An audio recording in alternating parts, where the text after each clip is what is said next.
கேளுங்க. மாதங்கள் முழுவதும் மழை வெயில் ஒன்றாய் வரும் தேசம் மின்மினி தேசம்.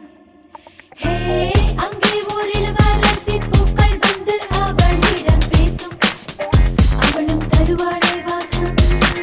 ஒரு நாள் நம் இளவரசி விளையாடப் போனாளே. மயிலோடும் மீனோடும் மலை நதியில் குளித்தாளே. புள்ளி மானின் உடம்பில் புள்ளி வைத்து கோலம் போட்டாள். யானை மேலே ஏறி அவள் காட்டை ஏலம் கேட்டாள். மரத்தில் ஏறி பூக்கள் பறித்தாள். வரும் ஆபத்தினை அறியவில்லை.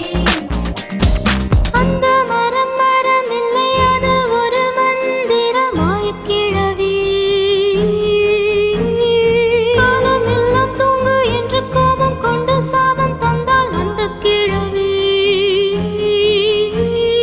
அன்று முதல் அவளும் தூங்கிக் கொண்டே வளர்ந்தாள். சாவியினை தொலைத்த பொம்மை என கிடந்தாள். பின்னவளும் மீண்டு வர வழி என்ன?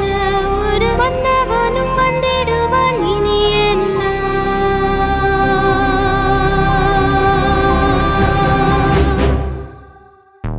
தப்பென்று தெரிந்தால் தட்டி கேட்க கடவுள் அனுப்பும் காலன் சுடலை மாடன்.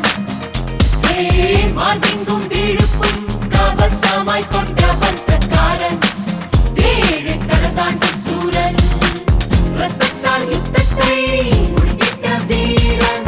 முத்தத்தால் முதல் முறை ஜெயிக்கத்தான் போறான். காட்டுக்கு ஒரு நாள் வருவான். தூங்கும் கண்மணி கைகள் தொடுவான். காதல் முத்தம் பெறுவான். அவள் சாபம் நீங்கச் செய்வான். காற்று கீழில் வருவான் பாருங்க. ஒரு காதல் கூத்த கதையை கேளுங்க.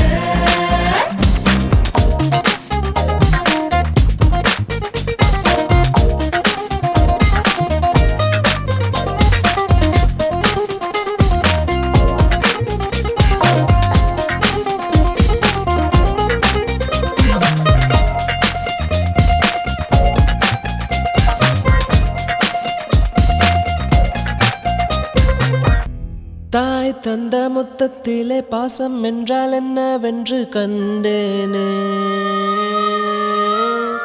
அவள் தந்த முத்தத்திலே பாசத்தோடு வேறொன்றையும் கண்டேனே.